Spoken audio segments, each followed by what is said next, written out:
예, 할렐루야. 오늘 11월 11일 수요일 날짜입니다. 오늘 본문 말씀은 데살로니가 후서 2장 1절에서 12절 말씀 보도록 하겠습니다. 형제들아, 우리가 너희에게 구하는 것은 우리 주 예수 그리스도의 강림하심과 우리가 그 앞에 모임에 관하여 영으로나 또는 말로나 또는 우리에게서 받았다 하는 편지로나 주의 날이 이르렀다고 해서 쉽게 마음이 흔들리거나 두려워하거나 하지 말아야 한다는 것이라. 누가 어떻게 하여도 너희가 미혹되지 말라. 먼저 배교하는 일이 있고 저 불법의 사람 곧 멸망의 아들이 나타나기 전에는 그날이 이르지 아니하리니 그는 대적하는 자라. 신이라고 불리는 모든 것과 숭배함을 받는 것에 대항하여 그 위에 자기를 높이고 하나님의 성전에 앉아 자기를 하나님이라고 내세우느니라. 내가 너희와 함께 있을 때에 이 일을 너희에게 말한 것을 기억하지 못하느냐. 너희는 지금 그로 하여금 그의 때에 나타내게 하려 하여 막는 것이 있는 것을 아나니 불법의 비밀이 이미 활동하였으나 지금은 그것을 막는 자가 있어 그 중에서 옮겨질 때까지 하리라. 그때에 불법한 자가 나타나리니 주 예수께서 그 입의 기운으로 그를 죽이시고 강림하여 나타나심으로 패하시리라. 악한 자의 나타남은 사탄의 활동을 따라 모든 능력과 표적과 거짓 기적과 불의의 모든 속임으로 멸망하는 자들에게 있으리니 이는 그들이 진리의 사랑을 받지 아니하여 구원함을 받지 못함이라. 이러므로 하나님이 미혹의 역사를 그들에게 보내사 거짓 것을 믿게 하심은 진리를 믿지 않고 불의를 좋아하는 모든 자들로 하여금 심판을 받게 하려 하심이라. 아멘. 여러분, 우리가 데살로니가 후서 살펴보는 가운데 있습니다. 어제 말씀이었죠. 우리 1장 1절에서 12절 말씀 가운데 성도의 고난에 숨겨진 하나님의 공의, 성도는요 온전한 신앙생활을 하기 위해서 또 진리의 말씀을 쫓다 보면 고난이라는 것이 따라온다는 것이죠. 특별히 종말의 때 재림이 가까워질수록 여러 가지 유혹과 핍박이 더 심해지는 것을 볼 수가 있습니다. 그래서 어제 1장 3절이었죠. 우리가 너희를 위하여 항상 하나님께 감사할지니 너희 믿음이 더욱 자라고 각기 서로 사랑이 풍성하다. 여러분, 이렇게 믿음이 항상 자라는 소식을 디모데를 통해서 들은 후 바울은 굉장히 하나님께 감사와 영광을 돌리고 있습니다. 그러면서 11절 말씀이었죠. 이러므로 우리도 항상 너희를 위하여 기도함은 우리 하나님이 너희를 그 부르심이 합당한 자로 여기시고 모든 선을 기뻐함과 믿음의 역사를 능력으로 이루게 하시고. 여러분, 여기 항상 기도한다. 여러분, 중보기도의 관계, 누군가 나를 위해서 기도하는 분이 계시고 나는 또 누군가를 위해서 기도하는 것, 서로 기도의 띠를 통해서 축복한다는 것이 얼마나 복인가 하는 것을 생각하게 됩니다. 그러면서 우리의 신앙의 성장은 어떤 한계가 있어서는 안 됩니다. 끊임없이 우리 주님을 닮아가는 것, 그리스도의 형상이 우리의 모든 삶 가운데 새겨질 때까지 우리는 마치 경주자처럼 끝까지 믿음의 경주를 포기하지 아니하고 꼬린점에 도착할 때까지 우리는 달려가야 된다 하는 것을 볼 수가 있습니다. 그러면서 오늘 2장 말씀이 이어지고 있습니다. 오늘 2장은 데살로니가 후서의 중반부에 해당이 되는데요. 바울은 이 데살로니가 교회를 유대인의 핍박에 의해서 빨리 움직여야만 했었죠. 그러므로 재림에 대한 교훈을 제대로 가르치지 못했다 하는 것이 바울의 고백이었는데 그러한 내용들을 오늘 담고 있습니다. 데살로니가 성도들이 재림에 대한 오해의 부분, 특별히 재림 전에 있을 불법의 사람의 출현, 그리고 그들에 대한 심판의 예고에 대한 그 오해를 다시 한번 정리해주고 있는 것이 바로 2장의 내용인 것입니다. 자, 그러면서 우리 1절 말씀을 우리 살펴보도록 하겠습니다.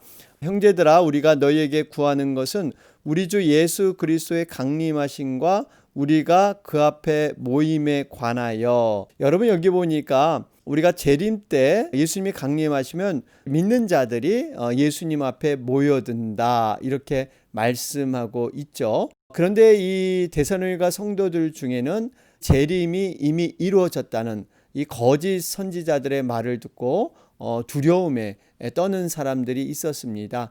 왜냐하면 그들은 믿음의 확신이 없었기 때문에 자신들이 재림으로 심판받을 것이다 하는 그 두려움이 있었습니다. 그렇기 때문에 2절에 보면은 이런 일 때문에 마음이 흔들리거나 두려워하지 말아라 하는 것이 2절 말씀에 기록되어 있죠. 재림은요, 안 믿는 자에게는 심판의 모습이지만 믿는 자에게는 주님과 만나는 기쁨의 그러한 날이 되고 있습니다. 우리가 재림을 단순히 두려움으로 봐서는 안 됩니다. 요한계시록에도 마라나타, 주님 속히 오시옵소서 고백하지 않습니까? 마태복음 24장 31절에도 예수님이 재림하실 때 천사들이 그 택하신 자들을 하늘 이 끝에서 저 끝까지 사방에서 모은다 말씀하셨죠. 그러니까 성도들은 심판과 재앙에 상관없이 천사들의 호의를 받으면서 주님 앞에 모이게 된다는 것이죠. 이것이 바로 구원의 완성이고 기쁨의 만남이 되고 있습니다. 그러니까 재림에 대해서 우리가 단순히 두려워하는 것보다 이 재림을 믿음으로 잘 준비하는 것, 이것을 소망 가운데 바라보는 것, 이것이 중요합니다. 자, 그러면서 2절 말씀을 보면 영으로나 또는 말로나, 그렇죠? 영으로나. 여러분, 분명히 지금 거짓 선지자들이 영적인 일로 재림에 대한 예언을 잘못 가리키고 있다는 것이죠. 여러분, 우리가 분명히 깨달아야 합니다. 영의 세계가 이게 악한 것인지 성령의 역사인지를 구별해야 된다는 것입니다. 데살로니가전서의 이 거짓 교사들은요, 영적인 것을 이용해서 그들의 거짓 교리를 가르쳤다는 것이죠. 분명히 사단은 광명의 천사라도 가정해서 성도들을 미혹합니다. 또 말씀을 보면요, 마태복음 7장 22절이죠. 구원받지 못하는 이러한 능력자들이 나타나죠. 선지자 노릇도 하고 귀신을 쫓아내기도 했지만 내가 너희를 도무지 모른다. 그러니까 분명히 어떠한 능력을 행사하지만 하나님께 버림받은 자들이에요. 또 요한일서 4장 1절에 가보면요, 영을 다 믿지 말고 오직 영들이 하나님께 속하였나 시험하라. 여러분, 영을 무조건 다 믿어서는 안 되는 것이죠. 분명히 하나님께 속했는지, 이것이 바른 성령의 역사인지 사단의 역사인지를 구별해 내야 됩니다. 그 기준이 뭘까요? 하나님의 말씀인 줄로 믿습니다. 하나님의 말씀을 통해서 영을 분별해 가야 합니다. 말씀의 기준에 검증되지 아니한 것은요, 사단의 역사이고 이단의 역사일 수가 있습니다. 그렇기 때문에 여러분, 우리가 최종적으로는 말씀으로 돌아가야 돼요. 말씀이 성령의 뜨거운 역사를 바로 잡아주는 추의 역할, 여러분, 그 기준이 말씀에서 비롯된다는 것입니다. 자, 그러면서 우리 3절 말씀을 보면 불법의 사람 곧 멸망의 아들이 나타나기 전에는 그날이 이르지 아니하리니. 그러죠? 여러분, 사람들이 미혹되고 배교되는데요, 불법의 사람, 멸망의 아들 누굽니까? 바로 적그리스도죠. 마지막 때 등장하는 이 거짓 선지자, 이 요한계시록 13장 11절 이하에도요, 예수님의 재림 직전에는 특별한 존재가 출현한다고 예고되고 있죠. 그는 666의 숫자로 대변되는 짐승.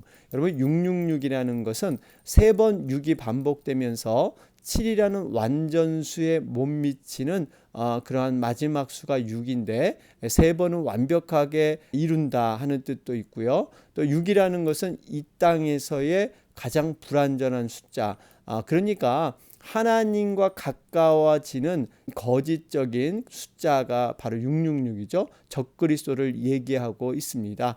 바로 이러한 출현이 분명히 나타나게 된다. 이 사단적인 영향은요, 재림 때가 가까울수록 더 극심하게 공격하는 경향이 있습니다. 그래서 분명히 교회 안에서도 복음을 방해하는 그러한 선교지에서도 또 성도들의 더욱더 미혹해서 이간질시키는 것, 여러분 이것들이 다 이 사단의 활동인 것이죠. 자, 그러면서 우리 3절을 다시 한번 보시면요, 종말이 가까울수록 하나님을 배역하는 이러한 세상, 그것을 우리는 경계해야 된다 하는 것을 볼 수가 있죠. 너희가 미혹되지 말라, 먼저 배교하는 일이 있다 그래요. 여러분 요한계시록에 보면 마지막 종말 때 믿는 자들의 3분의 1이 배교를 한다 그러죠.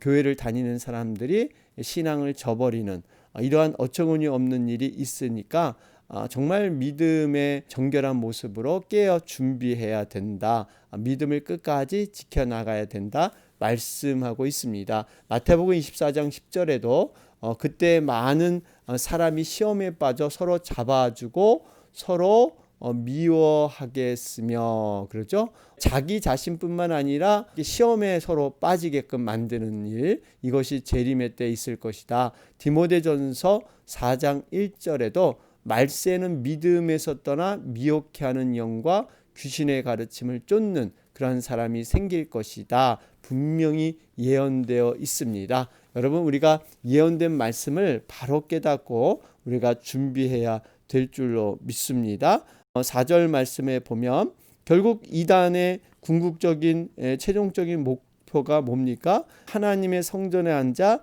자기를 하나님이라고 내세우느니라.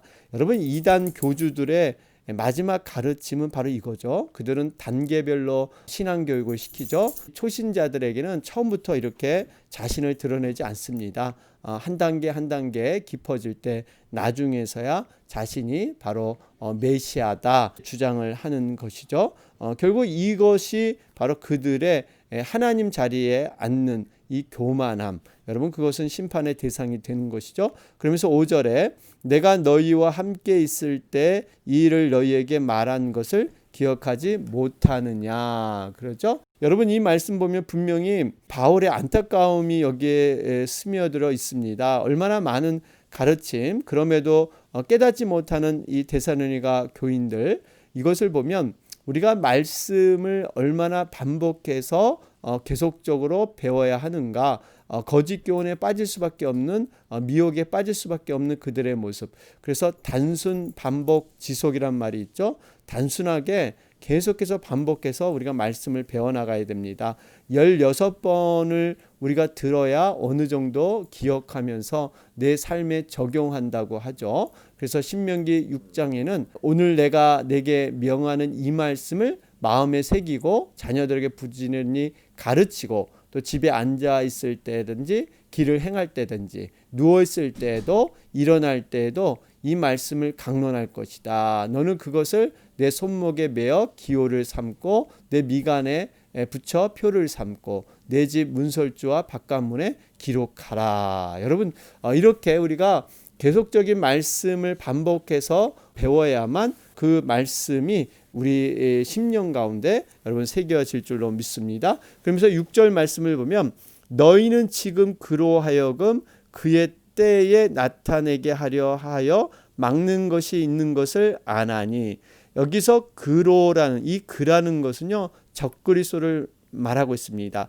그러니까 적그리스도가 나타날 때라도 때가 됐지만 분명히 막는 것이 있다. 이 막는 것이 누구냐? 막는 것이 바로 하나님의 역사인 줄로 믿습니다. 그러니까 여러분 모든 시간의 주관자는 하나님이 되세요. 아직 적그리스도가 나타날 때가 아니다. 하나님께서 하나님의 때에 그들을 막고 있다. 때가 참에 여러분 하나님께서 이제 이것을 허용하시는 것이지 아직은 분명히 하나님께서 막고 계시다. 여러분 모든 역사를 주관하신 분은 하나님이 되시는 줄로 믿습니다. 7절 말씀에 불법의 비밀이 이미 활동하였으나 지금은 그것을 막는 자가 있어 그 중에서 옮겨질 때까지 하리라. 그렇죠?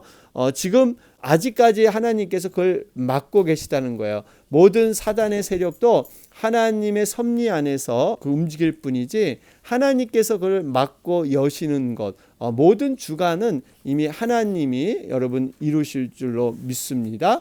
그러면서 8절에 이 모든 것을 조절하시는 분은 우리 예수 그리스도. 그래서 그때 불법한 자가 나타내리니 분명히 적그리스도 666이 나타날 때가 있는데 그것조차도 이제 하나님께서 예수님을 통해서 정리하시죠. 그를 죽이시고 강림하여 나타나심으로 패하시리라. 예수님이 최종적으로 이 땅에 재림하시면 그 적그리스도의 모든 세력들이 패하게 될 것이다 말씀하고 있습니다. 그러면서 9절에 악한 자의 나타남은 사탄의 활동을 따라 모든 능력과 표적과 거짓 기적과 불의의 모든 속임으로 멸망하는 자들에게 있으리니, 여기 보면 사탄의 활동을 통해서 현상들은 세상 종말의 분명한 징조가 되고 있다라는 겁니다. 그러니까 우리가 종말의 때는 정확히 알 수 없지만 그 징조는 우리가 짐작할 수 있다는 거죠. 많은 적그리스도인이 활동할 때 그때 결국 종말이 가까워진다. 미혹을 통해서 복음을 떠나는 자들이 배교가 많으면은 바로 그러한 현상들이 일어난다 하는 것을 볼 수가 있습니다. 그러면서 한 가지 더, 여러분 여기 악한 자들이 나타남으로 사탄이 활동함으로 이 능력과 표적과 어떤 기적을 일으킨다고 합니다. 여러분 이것을 보면 분명한 것은 사탄도 이런 악의 세력도 이러한 능력이 있다는 거예요. 권세가 있습니다. 복음의 능력에도 동일하게 나타나죠. 하나님의 복음이 이 땅에 선포될 때 예수님께서 이 땅에 오셔서 더러운 귀신을 쫓아내기도 하고 질병을 고치시기도 하고 이런 일을 행했죠. 이것은 분명히 복음에는 표적과 기적이 함께 합니다. 말에 있지 않고 하나님의 나라는 능력에 있다 말씀하고 있습니다. 여러분 이것을 보면 한 가지는 우리가 눈에 보이는 현상, 어떤 기적과 이런 능력만을 보고 이것이 모두 하나님의 역사다 말할 수 없다는 거예요. 우리는 분명히 그 기원을 생각해야 합니다. 어디서 출발했는가? 아까 말씀드렸지만 사단은요, 광명의 천사라도 가정해서 기적을 일으켜서 사람들을 미혹하게 하고 자신이 경배받습니다. 사단의 능력, 물론 우리가 과대평가해서는 안 되지만 지나치게 무시해서도 안 됩니다. 여러분 하나님의 기적과 비슷한 현상들을 사단은 나타내기 때문이에요. 그래서 우리가 하나님의 뜻대로 사는 이 거룩하고 아름다운 순종의 삶이 아닌데도 능력을 행한다면 이건 거짓 선지자입니다. 다시 말해서 주님의 종이라고 자처하는 선지자들이 그 삶의 열매를 들여다봐야 해요.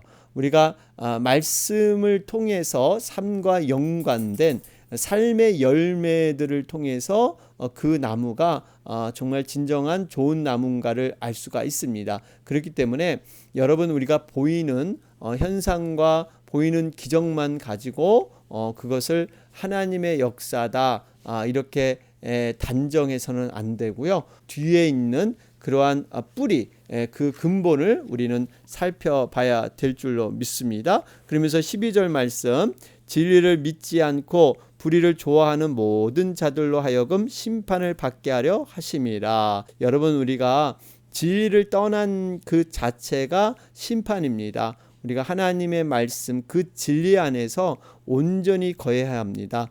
요즘 많은 이런 불의를 행하는 이단들이 난무하고 있습니다. 하나님의 말씀의 성경을 제 멋대로 해석하고 자기의 뜻대로 성경을 짜맞히는 이러한 이단의 사상들 우리가 참으로 경계해야 합니다. 그것이 바로 교회 울타리를 통해서 건전한 믿음의 공동체를 통해서 보호되고 안정돼야 되는 것이죠. 여러분 그렇기 때문에 공동체 내에 우리가 거짓 진리가 들어오지 못하도록 바른 신앙, 우리가 바른 믿음 이것이 중요합니다. 자, 오늘 말씀 정리해 보면 진리를 사랑하면 거짓을 따르지 않습니다. 우리가 진리의 말씀 안에 온전히 거하는 것, 이것이 우리가 종말을 온전히 준비하는 것이다 하는 것을 돌아보게 됩니다. 오늘 수요일 날짜입니다.